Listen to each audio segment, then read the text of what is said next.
Hello guys, full time. It is Hull City 2, Birmingham City 0. Wasn't at the races today, I think that's all I can say.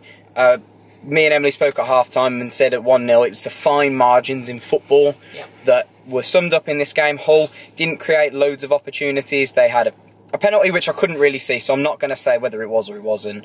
They stuck it away. First goal was poor defending, didn't clear our lines, and that's what I mean. It's that end where the fine margins we haven't dealt with or we haven't done to the best of our ability. And then at the other end, Jukovic misses an open net where he's coming in off a flick.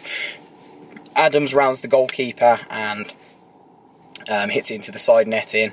A scramble in the box where we can't put our toe on it and put it in. So it's the fine margins today. We weren't at the races. We didn't deserve anything from it.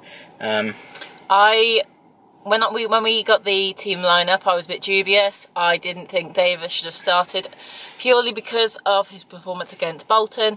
I didn't think he was very good whatsoever. I thought he was a liability, and that's really harsh. But I think today we needed him to be sort of our anchor. We were letting Hull go through our midfield. Gary Gardner was doing all he could, but he was more of a tackling Played role. really well today. He was Gardner, brilliant, yeah. But Davis was, I think, still a yard off the pace. yeah, I think he was.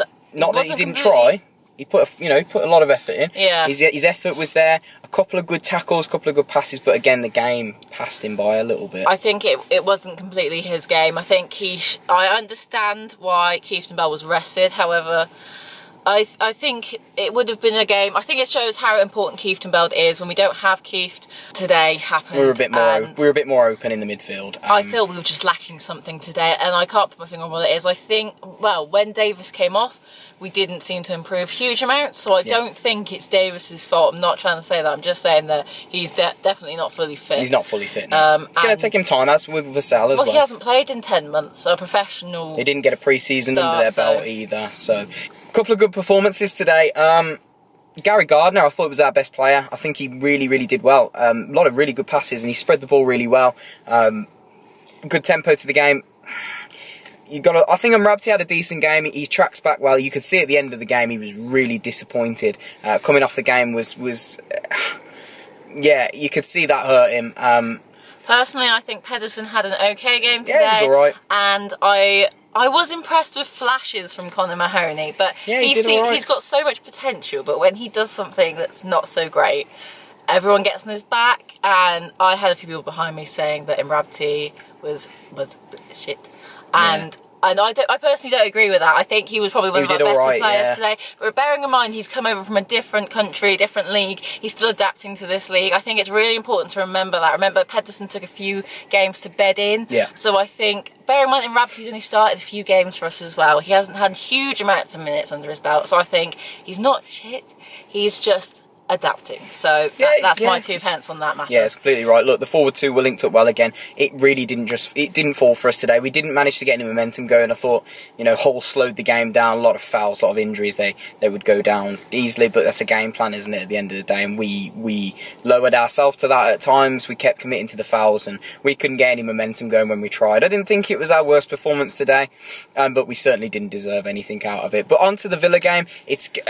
That's important. I think that's the bigger one. You've got to look at it like this. Would we have rather won today and lost against the Villa, or would we rather lose today and maybe get something against the Villa? I think we all know what the answer to that is. But look, obviously they've had a stonker today, haven't they? I can't remember. It was 4-0 at half time. I didn't check after that. So yeah, tough game next week, but we'll try and have a super duper build up for that one, and yeah, keep on that one. We're going to try and get something good out for you, but no clips this time because we got told off last time. So. Thank you to Bawdsley Labour Club for being our channel sponsor. Don't forget, guys, we will be there after the game. We'll be there after the Villa game, so if you want to come down and say hi... Get your opinions on after the game. Yeah, it's a great place to be on any match day, honestly. I absolutely adore it there. So, yes. Thanks so much, guys. Don't forget to smash the like button on this video. Can we get another 60 likes on this video? That'd be great. Comment down below what your thoughts. Who's your man of the match today? Who stood out for you? And who would you potentially change ahead of the Villa game, guys? Subscribe if you haven't already. We're really close to that 1,000. And it might make James smile for Swano. So yeah, shout out to Swano, who's literally just banged on our window. I hope all goes well with the heart up, and I'm sure we'll see you around St Andrews soon. But that's for you. Let's keep right on. And keep right on down below. Thanks so much, guys, and we'll see you next week. Keep right on.